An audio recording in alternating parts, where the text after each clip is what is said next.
Salut à tous, David Fèvre, viticulteur en Champagne. Alors on se retrouve ici avec pas mal de bouteilles. On est dans un endroit très très symbolique de l'exploitation. On est dans la cave du vieillissement des futurs champagnes.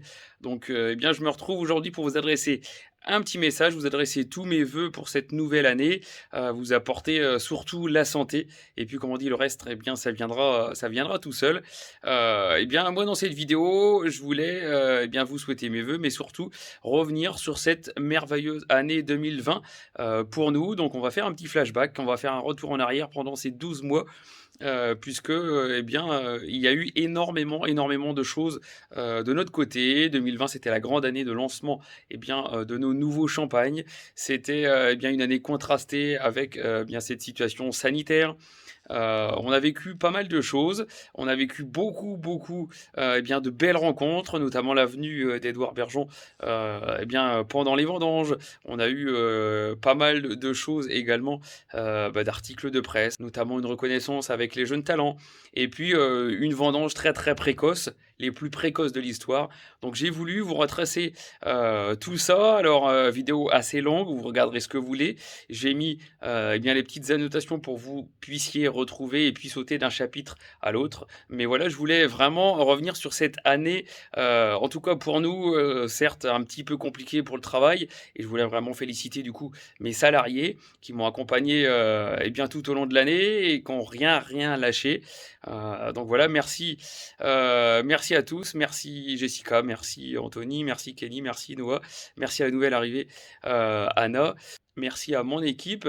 Et puis, écoutez, je vous laisse sur cette grande vidéo qui retrace l'année 2020, qui restera pour moi une excellente année, pleine de souvenirs et surtout pleine de promesses pour 2021. Je vous embrasse tous, je vous remercie de nous suivre de plus en plus nombreux sur cette chaîne YouTube et je vous donne rendez-vous pour de nouvelles aventures, puisque l'année 2021 va être extrêmement enrichissante et super motivante à vivre. Allez, ciao! Je vous souhaite une excellente journée. Salut!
Pour notre événement tant attendu du lancement, toute la gamme de nos nouveaux champagnes. On se retrouve ici à Wine Paris.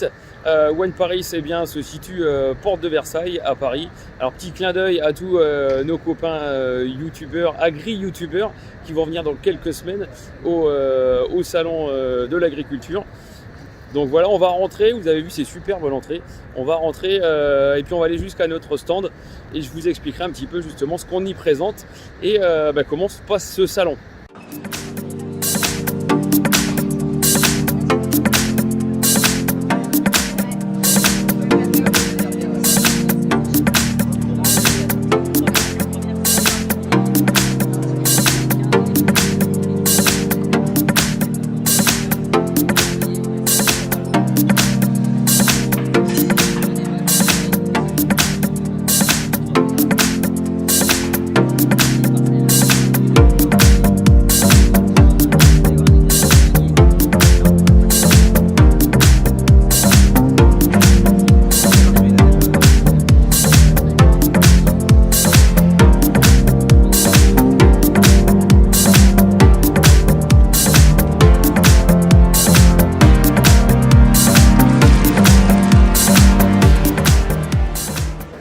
Voilà, donc on est arrivé dans le salon et eh bien, je devais vous faire une grande vidéo pour vous expliquer le fonctionnement du salon et là où on était placé. Mais on est déjà arrivé mercredi soir, c'est la fin du salon.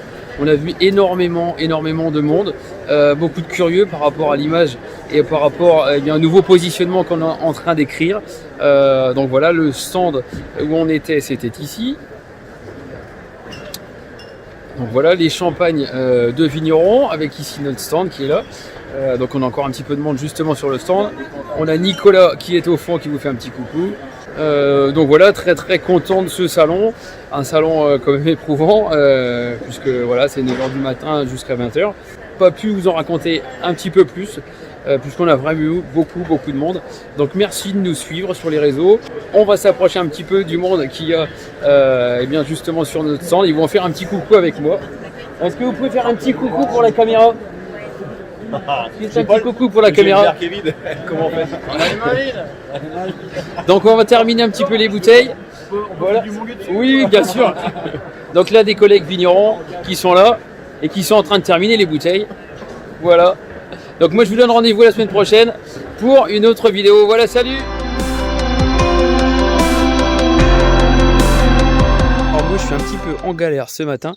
Je vais descendre avec donc le tracteur qui fait le travail du sol chez mon concessionnaire parce qu'on a un gros souci. C'est qu'on a eh bien le châssis de ce tracteur qui se dessoude. Je vais vous montrer. On va approcher donc sous le jambage du tracteur, puisqu'ici on est sur un tracteur 3 roues. Voilà. Et puis donc cette partie-là du tracteur, le jambage ici, eh bien, est en train de se dessouder. Alors, les causes, je ne sais pas exactement. J'espère que vous voyez bien. Voilà, donc c'est ici. Je vous montre.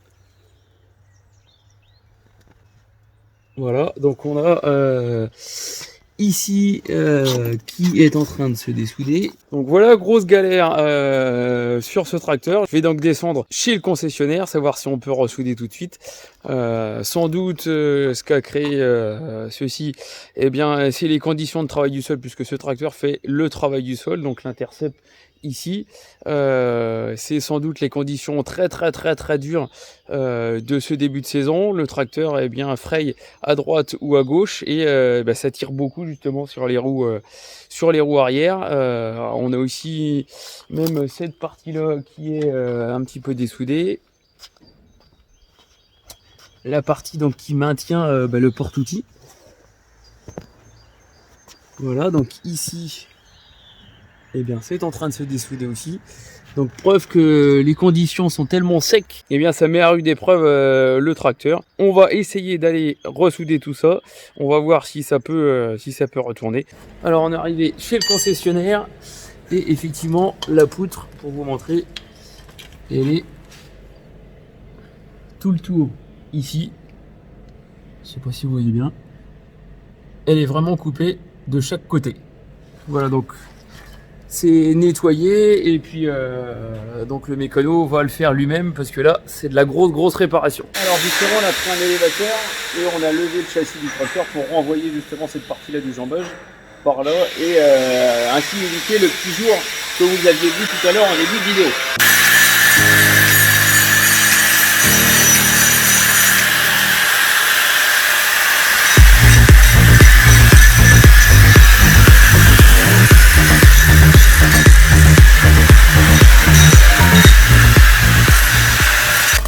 C'est parti pour le ressoudage.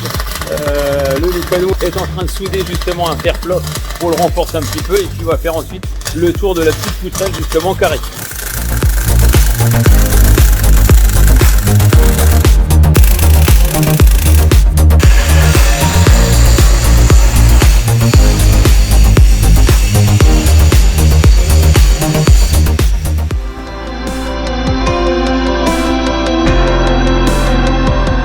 Pour vous expliquer un petit peu notre quotidien dans cette période bien inédite pour tout le monde, bien pour vous expliquer comment nous se passe bien le confinement, puisque la vigne elle est en train de se réveiller tout doucement. Je vais vous montrer un bourgeon justement pour vous expliquer le réveil de la vigne, comment ça se passe. Je vais choisir un bourgeon qui est ici. Voilà, je vais approcher un petit peu la caméra. Voilà, donc les bourgeons et la vigne étaient en train de se réveiller, l'herbe se réveille aussi. Donc, eh bien, pas de confinement pour nous, eh bien, viticulteurs, puisque c'est le printemps et eh bien, c'est un stade clé de la vigne. Il faut, en tout cas pour le sol, bien entretenir pour ne pas être dépassé par l'herbe qui pourrait eh bien, nous embêter et faire énormément de concurrence dans les prochaines semaines. Et puis, donc je vais m'approcher un petit peu. On est également en train de finir de tailler, puisqu'ici on est dans une parcelle de chardonnay assez gélive et je voulais absolument bien attendre le maximum pour tailler, mais eh bien les fortes températures de la semaine dernière eh bien font développer les bourgeons. On va la tailler aujourd'hui. Donc vous voyez, même pour vous montrer, on a des bourgeons comme ça qui sont en train de bien se développer. Donc il faut absolument terminer cette taille. Mesure de restriction oblige. Bien, les salariés sont tout en haut de la vigne. Ils sont à je dirais 4-5 mètres d'intervalle. Ils ont chacun leur véhicule, ils ne mangent plus ensemble le midi, chacun son matériel. Donc voilà, ces mesures, eh bien c'est tout ce qu'on, je dirais, on peut faire. On a au moins cette chance, c'est de prendre un petit peu l'air, mais par obligation, je dirais. Voilà, donc moi de mon côté, je suis en train de commencer justement tous les travaux de sol pour vous montrer.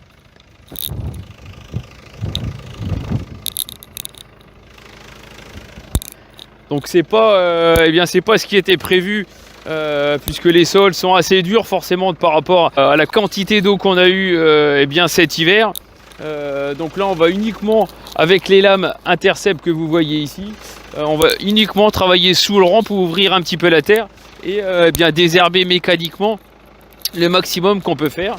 Voilà. Donc je vais rentrer un petit peu dans le rang de vigne.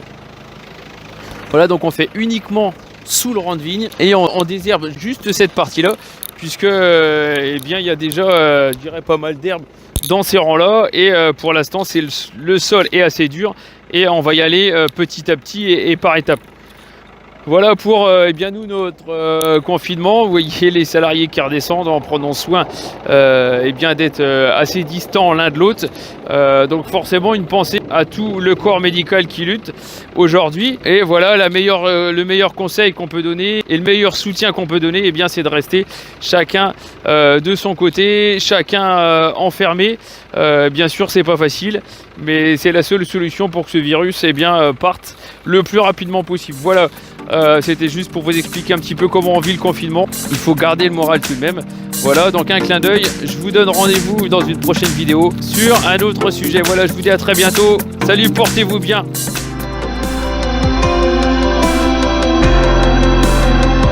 On se retrouve ce dimanche matin pour eh bien, une protection donc avec le Hussan. Protection, je vous le rappelle, on est donc en conversion viticulture biologique, donc en cuivre et en soufre. Alors on n'a pas de pression, tout se passe plutôt pas mal, le feuillage est même plutôt bien. Alors petit clin d'œil pour tous ceux du sud, soit dans le Bordelais, soit du côté de chez Émilie et Benjamin, qui ont pas mal souffert. Donc nous ici ça va plutôt pas mal. Et au niveau renouvellement, en fait on a bien poussé. On a pris 3-4 feuilles depuis le dernier traitement, donc je voulais absolument eh bien renouveler. On est sur 200 grammes de cuivre, alors c'est pas grand chose. On essaye de baisser un petit peu les doses. Et puis eh bien, on est sur 7 kg de soufre à l'hectare, donc c'est pas énorme, mais par contre vis-à-vis de l'odium, c'est très important de le placer. Et puis eh bien, à partir de ce traitement, j'ai voulu essayer 2 autres produits. On va rentrer petit à petit dans une notion alors de biodynamie un petit peu. Et eh bien, on a mis de la saule tout simplement pour eh bien, stimuler les défenses naturelles de la plante. Et puis on a mis une infusion d'achillée pour eh bien, aider un petit peu la floraison à se faire, puisque la vigne elle est mise je dirais à rude épreuve avec la floraison. Toute l'énergie de la plante eh bien, sert essentiellement eh bien, à ce que la floraison se passe très bien. Et, alors un petit peu la pousse, ça pousse quand même pas mal en ce moment. Vous voyez on a pris pas mal de feuilles. Mais voilà. L'idée c'était vraiment de commencer à étudier, à appréhender d'autres techniques et à amener un petit peu plus de plantes justement pour réduire ces fameux doses de cuivre et bien les réduire tout ce qu'on pourra au maximum. Donc voilà pour vous montrer et bien la floraison. Donc ici on est dans une parcelle de meunier et bien on rentre seulement en floraison, donc ça se passe plutôt pas mal. Je vais approcher un petit peu la caméra, j'espère que vous voyez. Ouais, donc ici c'est une parcelle plutôt tardive, donc voilà, ça rentre seulement en floraison. Mais voilà, pour le petit clin d'œil, c'était pour vous expliquer un petit peu la stratégie au niveau de la protection. En tout cas, eh bien voilà, moi j'étudie, je rentre dans une, je dirais, une phase d'apprentissage et on va voir à chaque traitement, à chaque protection, eh bien ce qu'on va mettre en ajout avec le cuivre et le soufre. Voilà. Et bien écoutez, je vous donne rendez-vous à bientôt. N'hésitez pas à nous suivre. Allez, ciao, salut.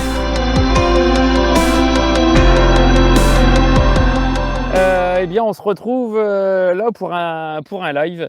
Je fais un petit essai justement. Alors, on est dans les vignes avec ma petite qui est juste là. On fait un petit tour, notamment de tracteurs. Et eh bien, je voulais vous montrer un petit peu les bourgeons, comment ils sont en ce moment. J'espère que vous voyez à la caméra. Voilà. Donc dans les vignes de Champagne, eh bien c'est comme ça en ce moment. Donc voilà, je voulais faire juste un petit test au niveau du live, eh bien si ça fonctionnait tout simplement, puisqu'à partir de la semaine prochaine, on va vous proposer eh bien des petites séries de vidéos sur eh bien sur nos futurs champagnes. Alors les futurs champagnes qui devaient être, alors ma petite m'appelle, voilà. Mais oui, ça va toujours. Salut Benjamin, salut Émilie. Donc on voulait effectivement vous proposer pas mal de choses dans ces 6 premiers mois de l'année au niveau de la dégustation de nos cuvées. Et puis eh bien le Covid est arrivé et eh bien on a forcément changé beaucoup eh bien ce qu'on avait prévu. Donc sans doute que la semaine prochaine, voilà, on va vous faire d'une façon un petit peu interactive la présentation de ces futures cuvées. Voilà. N'hésitez pas à me laisser des commentaires si en tout cas ça vous intéresse, si vous souhaitez en savoir plus. Ça fait quelques années qu'on vous raconte eh bien l'histoire justement de ce nouveau projet, de ces nouvelles cuvées. Donc eh bien on a hâte de vous le raconter, alors d'une autre façon justement, et YouTube ou même Instagram va nous aider à vous le raconter. Voilà. Donc c'était surtout donc mon premier live et savoir si ça fonctionnait. Voilà, donc on vous fait un petit clin d'œil avec notre...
Salut à tous, David Fèvre, viticulteur en Champagne. Eh bien on se retrouve dans une machine aujourd'hui un petit peu particulière, je dirais, puisqu'on est dans une New Holland 9070N que la société Ravillon et New Holland m'ont prêté.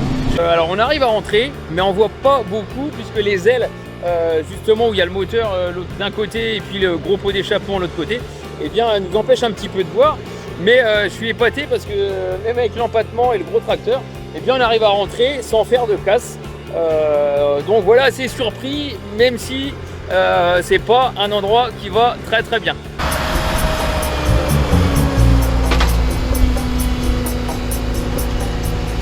Alors je suis arrivé dans une plus petite tournière justement et je vais vous montrer ce qui peut éventuellement poser problème quand on tourne un peu court. Alors vous voyez la roue avant là, eh bien elle est près de la vigne au-dessus. Et puis eh bien justement là je suis à peine sorti. Voilà, vous voyez qu'il n'y a pas grand chose. Et ce qui peut poser problème, eh bien c'est ces porte-outils justement qui, si on tourne de trop justement, eh bien on mène eh bien soit le piquet, soit la mare. Donc il faut vraiment faire attention. Alors les rétros sont pas mal. Ils sont les rétros, donc les petits rétros, celui du bas, ils sont pas mal, mais il manque peut-être un petit peu de, je dirais, de largeur pour qu'on voit encore un petit peu mieux quand on est vraiment sorti en fait. Comme le tracteur a la chance de tourner vraiment très court. Alors on le voit justement sur la roue intérieure, l'autre côté, elle est presque dans l'autre sens. Comme le tracteur a la chance de tourner assez rapidement justement, si on avait un peu plus de visu sur les rétros, on pourrait, je dirais, savoir plus facilement quand on est déjà sorti du rang de vigne.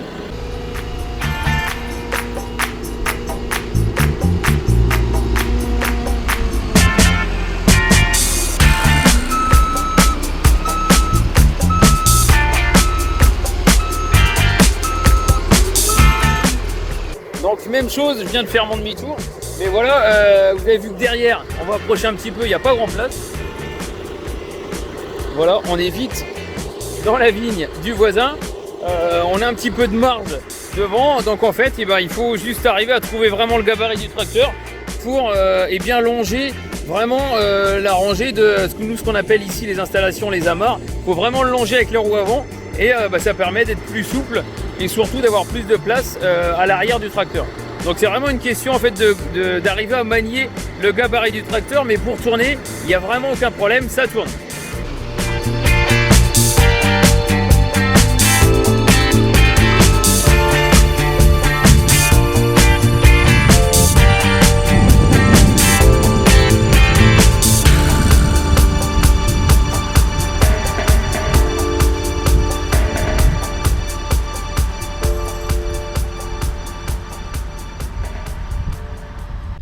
Voilà, donc je suis revenu à l'exploitation. La journée d'essai avec cette 9070N se termine.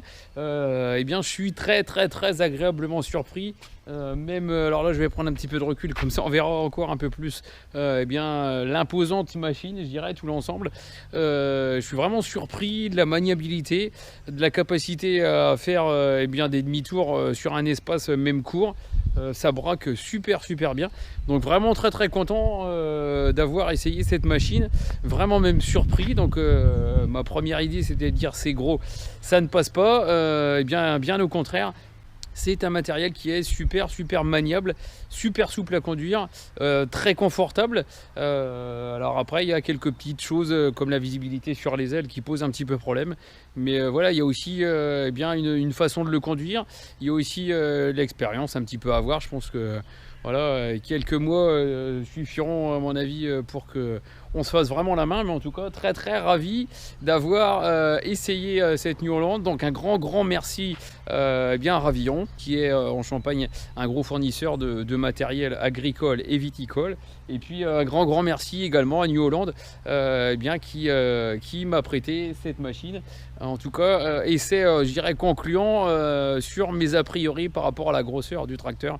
Donc vraiment très bien. Donc là je vais le ramener bien chez le concessionnaire. En tout cas, j'espère que cette vidéo, elle vous a plu. Alors même pour rien de vous cacher, c'est mon petit péché mignon, je le dis de temps en temps, j'adore les tracteurs, j'adore la mécanique. Et là, j'étais un petit peu comme un gamin à Noël avec ce tracteur.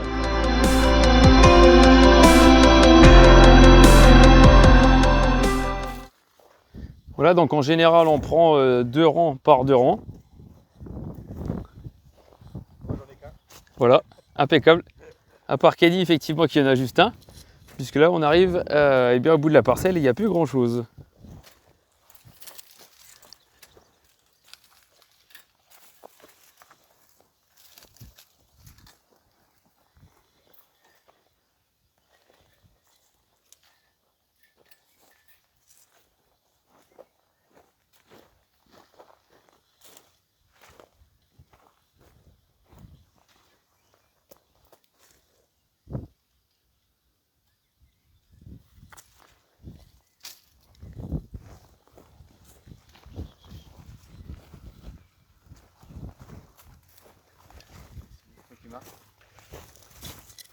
Alors, on arrive à la troisième et dernière vidéo de la journée.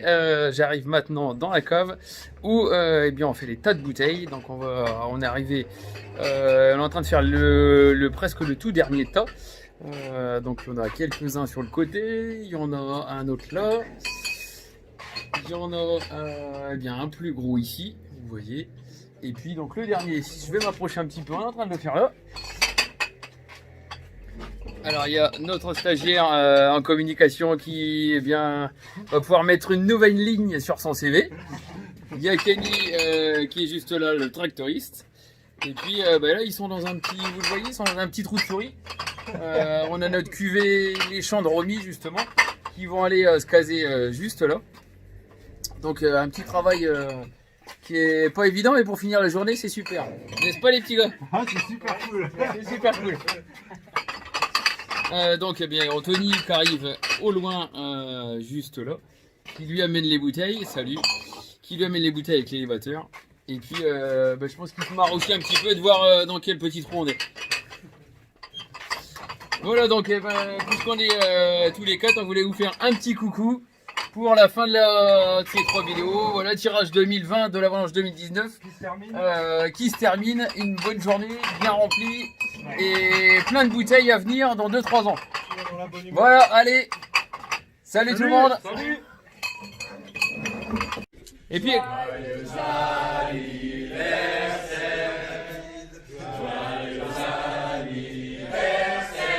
Oh, c'est beau.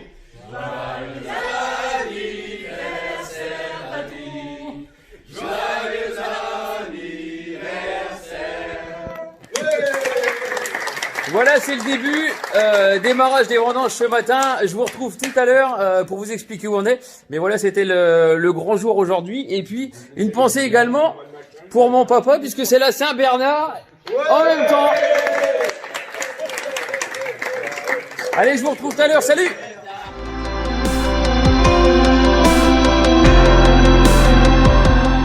Année exceptionnelle pour nous puisque la maturité va à une vitesse, je dirais, folle.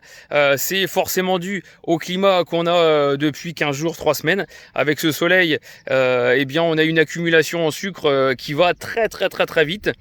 Alors voilà, pour vous expliquer un petit peu justement cette dynamique de maturité, elle est, je vous le disais, essentiellement due eh bien, à la chaleur. Ça fait eh bien, depuis le 27 juin où on n'a pas eu du tout bien d'humidité ni de pluie sur le secteur.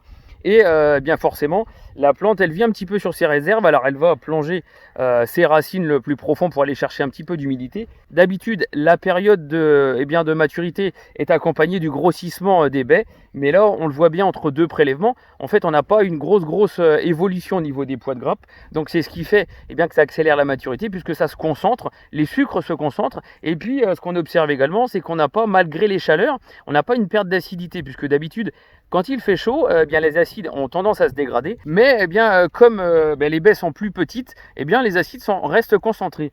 Donc à ce stade, bien on a en fait tous les bons ingrédients pour faire un excellent millésime. Donc ça, bien sûr, il est trop tôt pour le dire, mais en tout cas dans la composante des raisins, on a bon espoir justement d'avoir quelque chose bien d'assez sympa à la dégustation. Voilà, aujourd'hui, on en est à notre 3e prélèvement, donc je voulais vous montrer l'échantillon.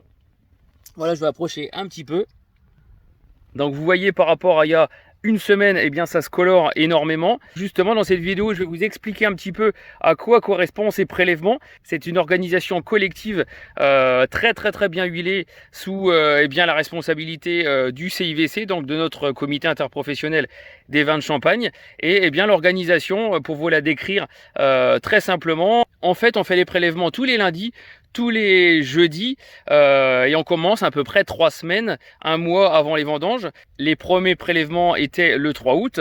Alors d'habitude on a à peu près 2 semaines et demie de prélèvement et bien là la maturité elle s'est emballée à une vitesse folle. On est sur une dynamique en fait de 2 degrés, un peu plus de 2 degrés, 2 degrés 2 même par semaine. Donc c'est du jamais vu en Champagne. Les premiers qui vont vendanger vont se situer autour du 15 août à peu près.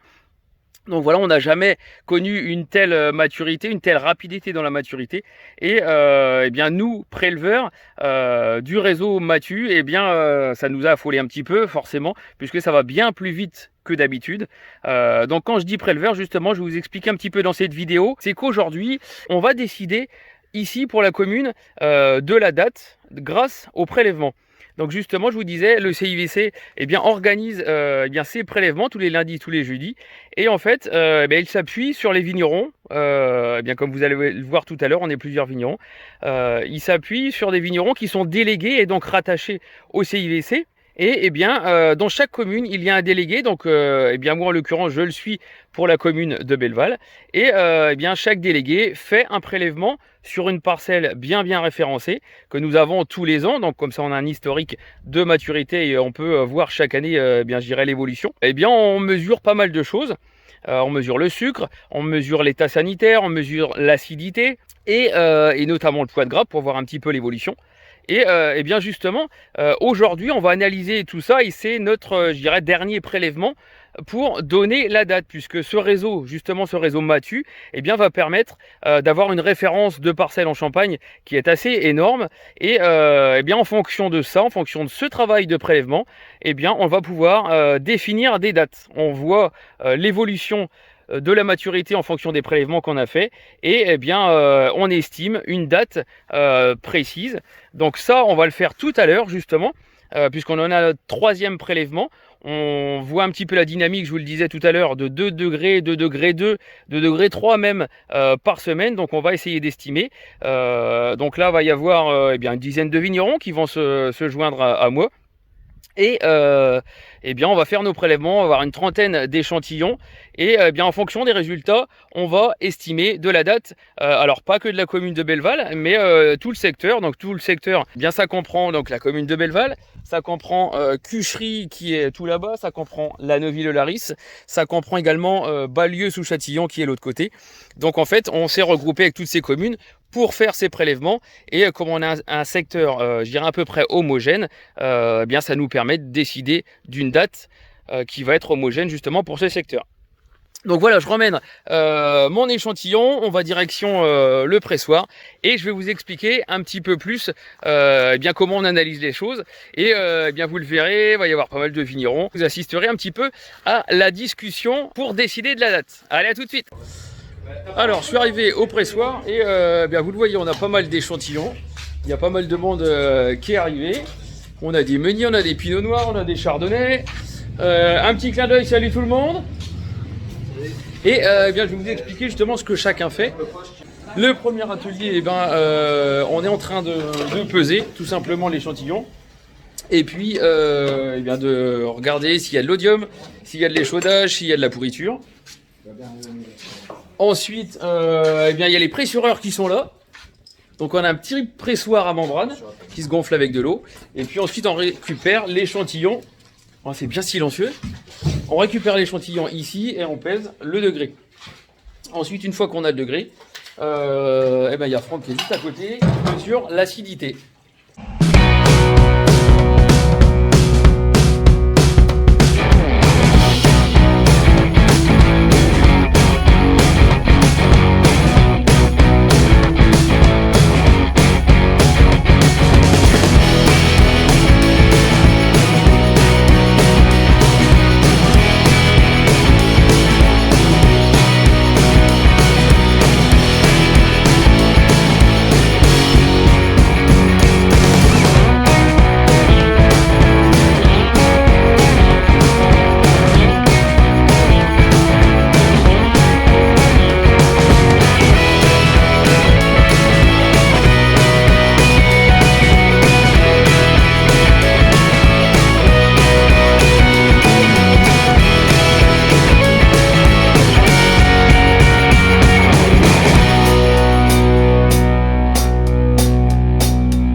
121 grammes.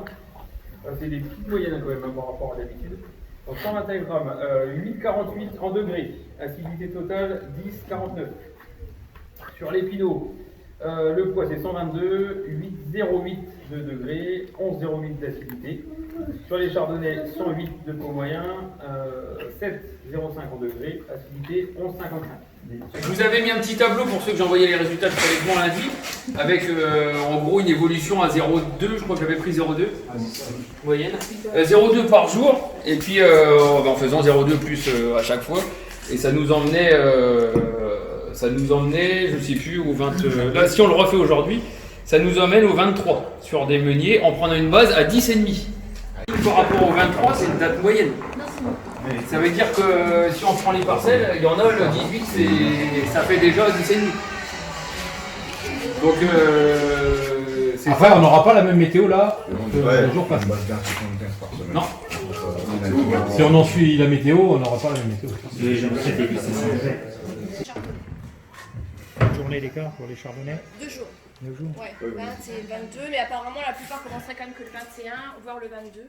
Mais bon, ils demandent le 20 quand même pour des meuniers, puis tellement des vignerons différemment.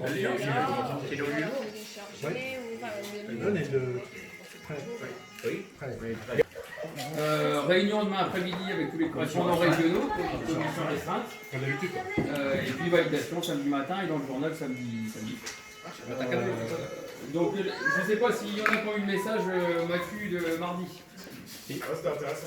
Ouais, c'était pas mal. Ouais, c'est vachement bien. Ce qui se dit surtout, c'est qu'on ne parle pas forcément de degrés, on parle de maturité aromatique. C'est surtout ça. On se dit que pour les chardonnays et les pinots, c'est plutôt 10,5, 11. Et on dit que sur les meuniers, c'est plutôt 10 et 10,5. Ouais. Voilà, donc j'ai pas filmé bien l'intégralité de la discussion. Je laisse un petit peu, je dirais, de suspense dans la vidéo. On a continué, bien sûr, de discuter sur cette récolte. Je profite également bien de cette vidéo pour remercier tous les vignerons, tous les préleveurs qui ont pu apporter un maximum de références et ce qui va nous permettre de coller au plus près de la date optimale, je dirais, de la cueillette. Donc un grand merci les copains, merci les vignerons pour vous être mobilisés comme ça. On a fait nos choix de date. Alors pour vous expliquer ces choix de date, ils ont été faits donc quasi d'une façon uniforme sur les communes que je vous ai citées tout à l'heure. Donc Ballieu-sous-Châtillon, Cuchery, La Neuville-le-Laris et puis Belleval. Et on a fait une date par cépage puisqu'on a, alors ici tout le secteur, on est à dominante de meunier, donc on a à peu près 80% de meunier, donc ce sera la date la plus tôt. Et puis on a décliné ensuite un petit peu plus tard pour les pinots noirs et puis encore un petit peu plus tard pour les chardonnays puisqu'on avait 1,5 degré d'écart entre les meuniers et les chardonnays. Donc voilà, ces dates, c'est moi qui va être chargé de les envoyer tout simplement au CIVC. Donc je les envoie demain, j'ai jusqu'à demain midi pour les envoyer au CIVC. Et puis, donc, je vais assister au CIVC à la réunion qui va valider ces dates. Donc, en fait, je suis également le correspondant pour tout le secteur. Et donc, je vais aller au CIVC pour justifier le choix de ces dates avec la commission. Donc, la commission est représentée de tous les correspondants régionaux et puis de vignerons et maisons, je dirais, de champagne qui, vont valider toutes ces décisions. Voilà, donc je vous donne rendez-vous demain. Je vous ferai un petit cliché justement devant le CIVC juste avant de rentrer à la réunion.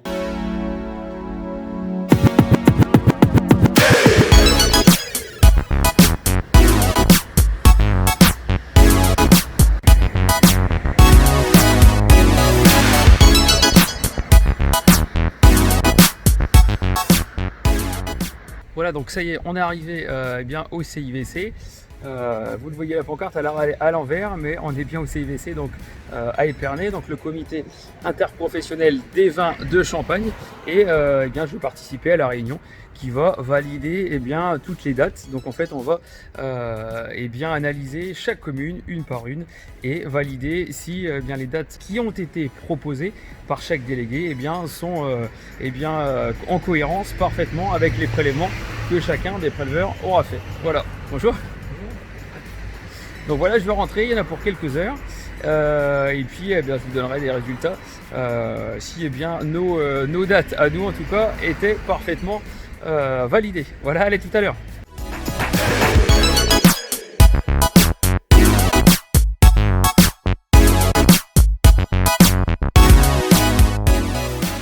Voilà, donc je suis sorti de la réunion, je me rapproche vers le centre d'Épernay et vous voyez le ballon ici est captif eh bien, qui appartient à l'office du tourisme d'Épernay.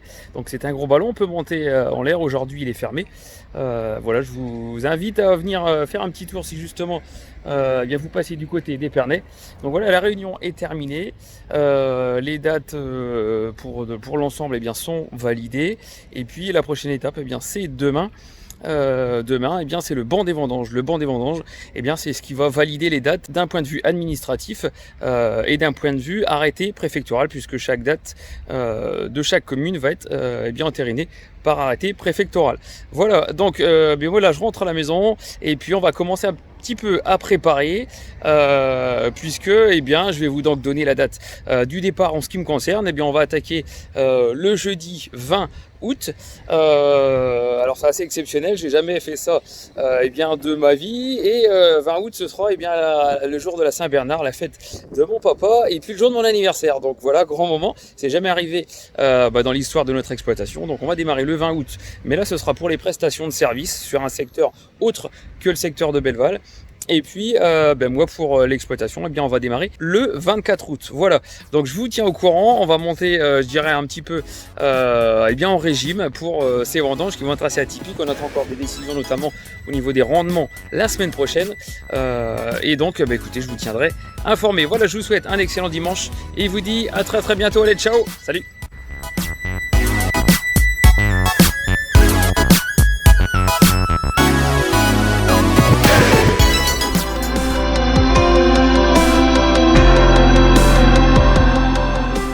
Alors on se retrouve comme promis, on vient de charger le pressoir avec Sébastien qui est un petit peu avec ses petites oreilles, vous le voyez, voilà. On vient de charger le pressoir et bien, je vais vous emmener justement vous montrer combien de sucre on a et ben, vous expliquer un petit peu comment c'est. C'est très sucré, c'est très bon. N'est-ce pas Jessica, qui est en train de déguster tes premières impressions? C'est super sucré, c'est très bon. Bon, ça c'est une bonne nouvelle. C'est très bien. Donc on va aller vérifier, je vais vous montrer justement sur l'appareil qui eh bien, pèse le taux de sucre. Donc il est là, je vous l'approche. Alors je ne sais pas si vous allez pouvoir le voir sur la vidéo. Voilà, et en plus l'écran est inversé. Mais on est à 1076. Donc si on prend eh bien, la table de correction, 1076. Eh bien, ça nous fait 10,5 d'alcool probable. Donc, c'est très bien. Ça sent très bon. Il y a beaucoup d'arômes, très sucré. On a un vrai croquant du fruit qu'on retrouve là eh bien, dans la première cuve. Ça, je vous l'expliquerai plus tard. Mais en tout cas, très heureux de rentrer ce 1er mars, cette première presse. Eh bien, écoutez, je vous donne rendez-vous demain pour autre chose. Mais en tout cas, juste au-dessus de la cuve, eh bien, ça sent très bon. Allez, ciao, salut!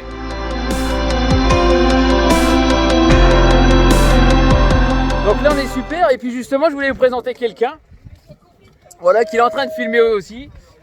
Donc on a eu eh bien, on a Edouard Bergeon qui passe la journée avec nous. Donc Edouard Bergeon, le réalisateur du film et le talentueux réalisateur du film Au nom de la terre. Donc voilà, je le remercie énormément pour cette journée bien sympathique. On est en train de faire, alors il me filme en même temps, c'est marrant, mais il est bien plus pro que moi, hein. Moi je débute dans le métier. Donc voilà, il a passé la journée avec nous, avec son copain Antoine. Je ne sais pas où il est, Antoine. Alors Antoine, il a les lunettes, il est tout là-bas. Donc voilà, c'était le clin d'œil de la journée. Et on retrouvera le documentaire sur cultivons-nous.tv. Voilà. Où tu es déjà comme agriculteur youtubeur avec Exactement. avec tous les autres. Bon. Une journée de vendange. Une journée de découverte, alors de tout, depuis le petit déj du matin, depuis, enfin voilà, il y a un peu de tout, vous verrez. C'est vachement intéressant. Vous le retrouverez sur Cultivons-nous.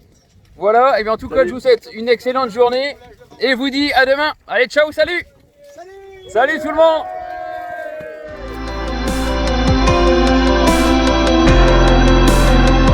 Je voulais bien vous expliquer la remise de ces petits diplômes que vous avez sans doute vu passer sur les réseaux. Donc il s'agit de trophées du concours des jeunes talents de la Champagne. Donc on a eu la chance de participer à cette finale. C'est un concours qui se passe depuis plusieurs mois, où eh bien, on a été sélectionné sur une de nos cuvées avec une dégustation à l'aveugle. Et puis on s'est retrouvé donc en finale dans une des catégories, puisqu'il y a plusieurs catégories. Il y a des catégories par cépage, il y a des catégories par type de champagne, dans champagne blanc ou champagne rosé. Il y a des catégories par type de vigneron, soit vigneron eh bien indépendant, soit vigneron coopérateur. Et, le jury justement qui m'a eh bien décerné une mention spéciale par rapport eh bien à notre cuvée reflet naturel, mais non seulement par rapport eh bien à la communication qu'on avait engagée un petit peu sur les réseaux. Donc grand merci en tout cas au jury, merci au président Philippe Jamès eh bien qui m'a remis cette distinction, donc j'en suis très honoré. Et donc je voulais profiter également de cette vidéo pour remercier tous les gens qui m'entourent et bien leur dédier ce petit trophée, cette petite distinction. Donc il y a les entreprises qui travaillent avec moi au quotidien pour avoir mené ce projet depuis 5 ans. Quand je dis ce projet, c'est vraiment la création de champagne identitaire, la création de champagne de terroir, de mon terroir. Donc merci Yannick, merci Maxime, merci Gauthier, un grand merci à Richard qui m'aide notamment sur les vins.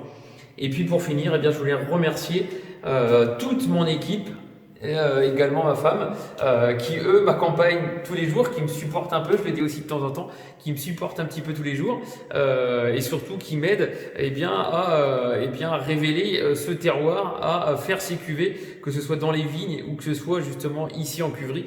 Donc eh bien, merci à tous ceux qui m'entourent, merci à tous mes proches. Voilà, je suis très honoré d'avoir eu cette petite distinction. Donc en tout cas, merci à tous et je vous dis à très bientôt.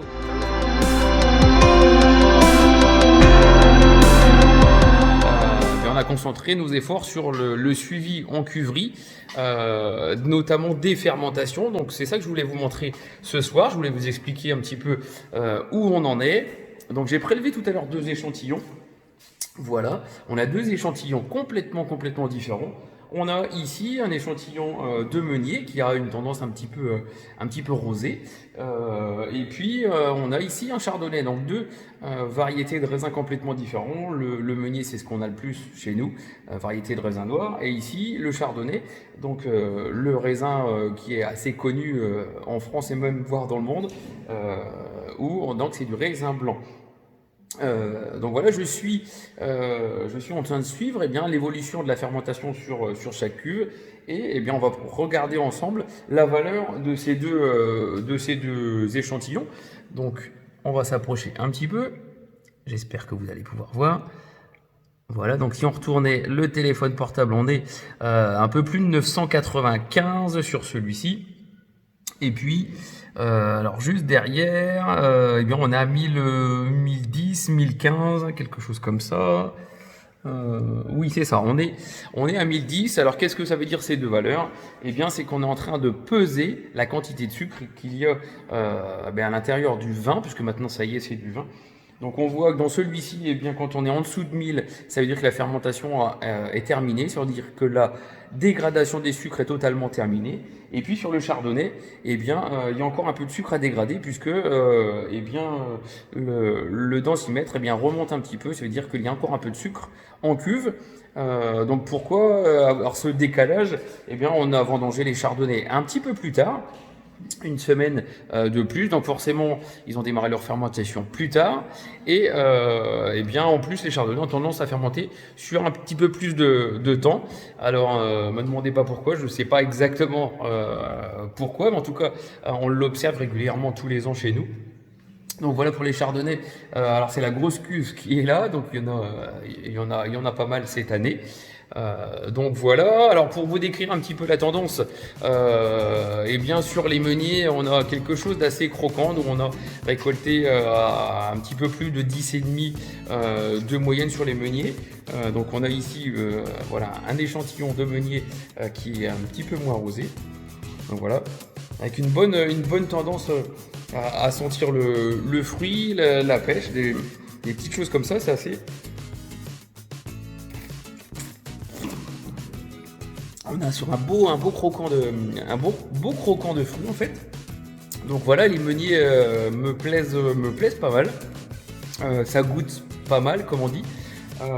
Les pinots noirs, on n'en a pas beaucoup, mais quant à eux, eh bien, on les a vendangés assez tard, pareil en fin de vendange, et ils nous offrent des choses assez surprenantes justement. Et puis bien, les chardonnays, on a attendu un petit moment, et effectivement les chardonnays vont être plutôt pas mal non plus. Donc en fait on attend vraiment la dégustation. On va déguster demain tous les échantillons ici, chaque cuve une par une, pour pouvoir avoir je dirais imaginer un petit peu ce que les futures cuvées vont donner. Mais en tout cas il y a une belle tendance. Et bien le champagne, on va appeler, je dirais, cette tendance, on va l'associer avec 2 autres années, donc 2018 et 2019. Donc on a vraiment une belle trilogie de millésimes qui se profile. Donc voilà, on est assez content en tout cas de ce qui se passe. Donc je vous tiendrai au courant dans la semaine, vous donner un petit peu eh bien, les suites de la dégustation qu'on va faire demain. Donc là je vais prélever chaque échantillon ce soir pour pouvoir être demain d'attaque dès lundi matin et déguster toutes les cuvées. Donc voilà, je vous tiendrai un petit peu au courant dans la semaine, mais je voulais vous montrer et vous expliquer surtout où on en était avec ces 2 échantillons et tous les échantillons de la cuverie. Donc voilà, même si j'ai pas fait de vidéo durant cette quinzaine, ça continue de travailler pas mal en cuverie. On va découvrir de plus belles demain dans nos verres. On va regarder un petit peu et je vous tiendrai au courant. Voilà, je vous donne rendez-vous à très bientôt. Ciao, salut.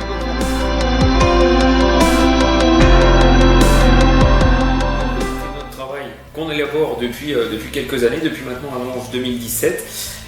Donc après nos petits problèmes de collection, eh bien, je vais vous la présenter en vidéo. On va faire un petit peu, je dirais un petit peu autrement. Donc voici eh bien, les cuvées qu'on a réalisées depuis la vendange 2017 et la cuvée que je voulais vous proposer aujourd'hui de déguster. Donc la cuvée que je voulais surtout vous expliquer, eh bien, c'est la cuvée Reflet Naturel.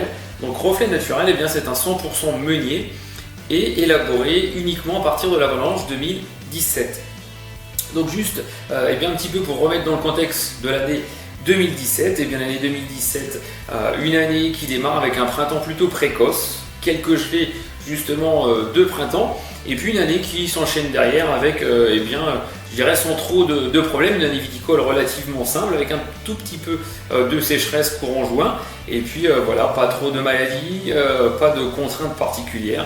Et puis on va avoir justement des conditions qui vont se dégrader eh bien, à partir de la mi-août, avec une pluviométrie eh bien, assez importante, et puis ça va continuer à se dégrader comme ça pour début septembre et bien avoir de gros orages, et puis derrière et bien avoir une période de très forte chaleur. Donc on avait 35 presque jour et nuit, un climat un petit peu tropical, et du coup ce qui a favorisé le développement du botrytis. Alors ce botrytis a été eh bien, fortement atténué eh bien, par la baisse d'engrais qu'on a engagé depuis quelques années, par rapport à l'enherbement mis en place également, par rapport à de l'effeuillage réalisé eh bien, au tout début de l'été. Donc c'est des petites choses qui ont permis d'atténuer avec eh bien, un tri je dirais d'une équipe de vendange manuelle, puisque la vendange chez nous est complètement manuelle, c'est une obligation. Donc avec cumuler justement ces efforts dans les vignes plus eh bien, la vendange manuelle, eh bien, on est arrivé à avoir quelque chose d'assez sympa dont je voulais vous expliquer aujourd'hui. Donc voilà, je vais prendre un verre, une bouteille qui est déjà ouverte puisqu'hier on a eu des visiteurs. Vous pourrez regarder très bientôt sur Instagram. C'est Anthony qui va eh bien, publier quelques vidéos, je vous en dis pas plus, mais regardez dans le courant de la quinzaine en tout cas les vidéos qui vont paraître notamment sur les cuvées. Donc eh bien voilà, donc je vais eh bien, servir le verre.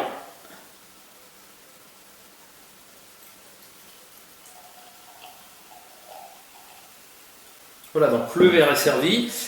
Petite précision, vous avez donc au dos de la bouteille, vous avez toujours ce qu'on appelle une contre-étiquette avec eh bien, tout le détail, je dirais, la carte d'identité de la cuvée. Donc vous avez les parcelles qui sont vendangées, vous avez la date de récolte, vous avez la date de mise en bouteille, vous avez dans quel contenant eh bien, ça a fait la vinification.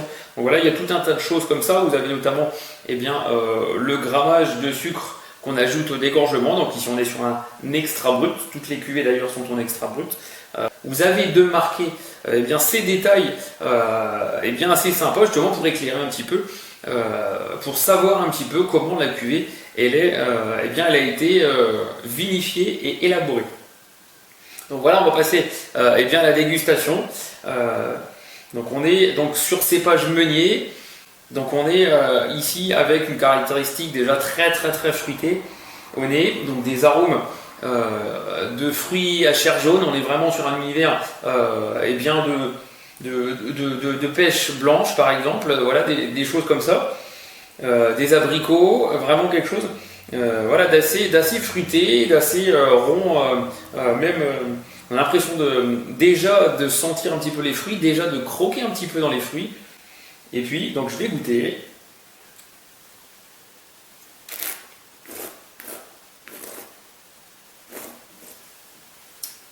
Voilà, donc cette sensation de fruits est ultra présente. On a une belle rondeur. Justement, on a vraiment l'impression de croquer dans des fruits, c'est ça qui domine. Et associé à la finesse de bulle, puisqu'on a travaillé la bulle pour qu'elle soit très délicate, pour qu'on ait un côté vraiment aérien sur le vin, pour que ça flotte un petit peu dans la bouche, je dirais. Et ben voilà, on a en fin de bouche en plus ce côté gourmand justement des fruits. Alors on a toujours cet univers de fruits jaunes avec eh bien, une persistance avec un côté un petit peu sucre d'orge. Associé au côté un petit peu acidulé, eh bien, ça lui donne une bonne fraîcheur et un bel équilibre entre la fraîcheur, entre la gourmandise, entre la rondeur et puis je dirais le côté un petit peu délicat justement de l'effervescence. Donc voilà, c'est un vin moi que je vais vraiment qualifier de vin de partage. C'est un vin universel qui peut plaire à énormément de monde, eh bien peu importe, je dirais qu'on soit jeune, moins jeune. Voilà, c'est quelque chose qui peut plaire énormément. C'est un vin festif, un vin joyeux. Donc là, on est sur un entrée de gamme pour nous et je dirais un entrée, une mise en bouche, que ce soit avant le repas, que ce soit en démarrant la soirée, je dirais. Donc voilà, c'est vraiment un vin de partage, ce que je caractérise ici sur le reflet naturel. Donc voilà, on peut l'associer bien évidemment avec tout ce qui est univers de la mer, je dirais. Voilà, tout ce qui est des huîtres, petites terrines de saumon, du saumon fumé mais très léger, voilà, des crevettes, des choses comme ça, ça peut être parfait. Mais un petit peu plus surprenant encore, on peut également avoir du foie gras cuit sur cette cuvée, puisque le côté un petit peu acidulé qu'on retrouve à la fin eh bien, va permettre d'associer à merveille les deux. Donc voilà vraiment ce que je vais qualifier sur cette cuvée, c'est un vin de partage et eh bien, j'avais envie